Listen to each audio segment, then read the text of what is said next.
At this time, we're going to have Dr. Sampson to come to give us the vision and just objectives of the Direction Summit. And when he comes, just give him a warm welcome. Amen.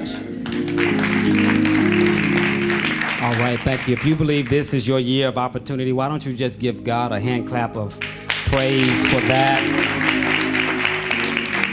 I am truly excited about what God has birthed as it relates to the construct of direction and what that means. Direction is such an action word.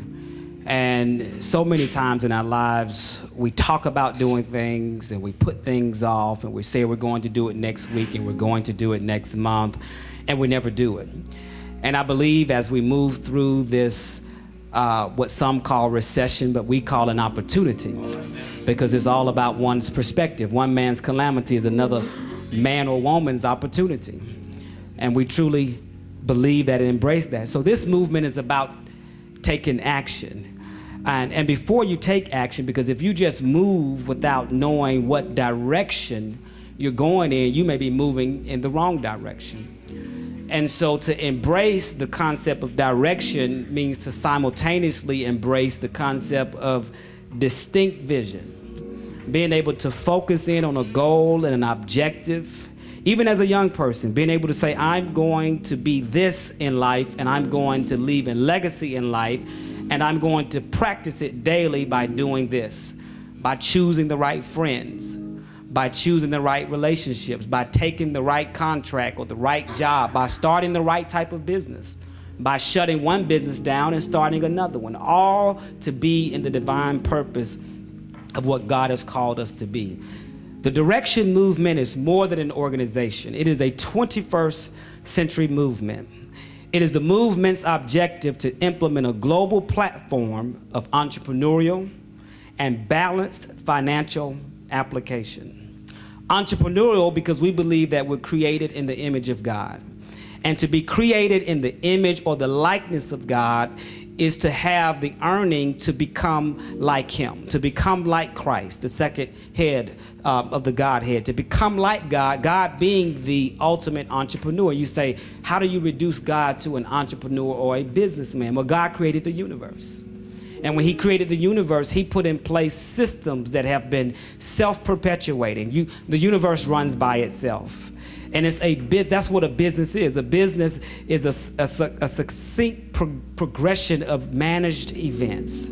That's what Peter Drucker did, the father of modern day management. When Peter Drucker structured business processes and systems, he was just the deliverer of the message. We know the originator of the message was the Word, Jesus Christ.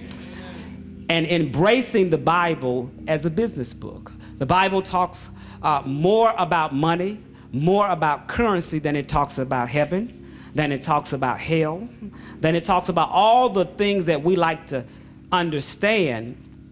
We don't like to understand money.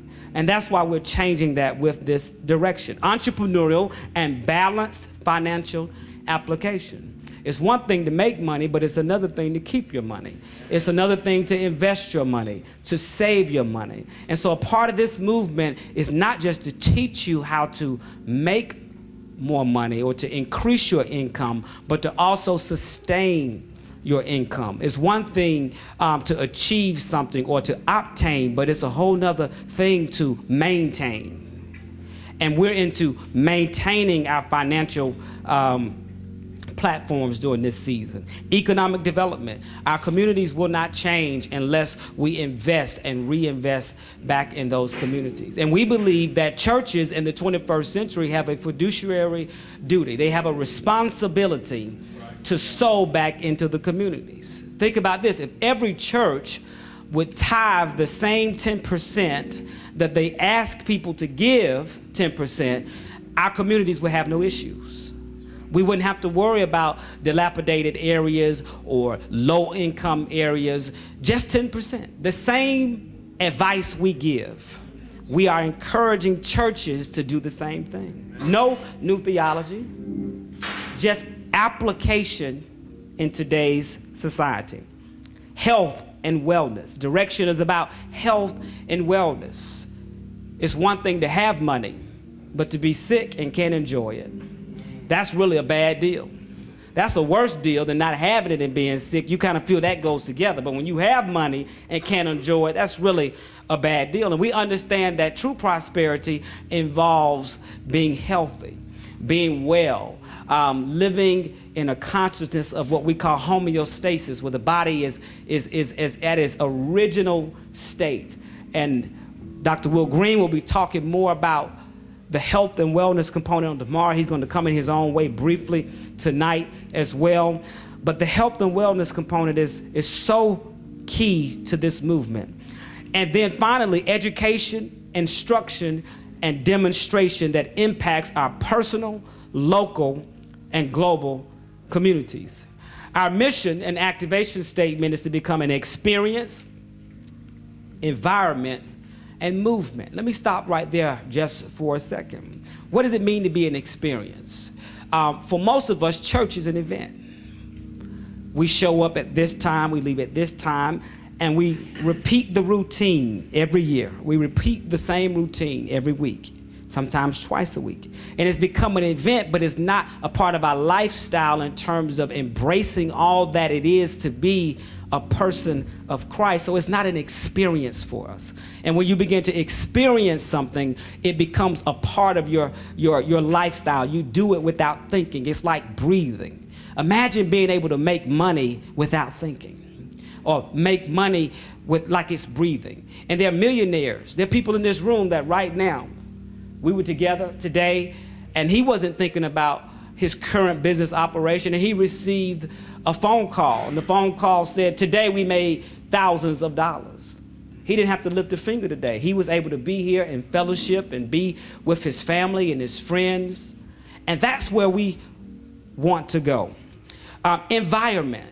We're talking about shifting our environment and where we go and how we perceive our surroundings. You know, one person can be in one environment and see it totally different than how we can see something. And when we begin to open our minds and begin to obtain the mind of Christ, then our environments begin to change internally and then externally. And then a movement.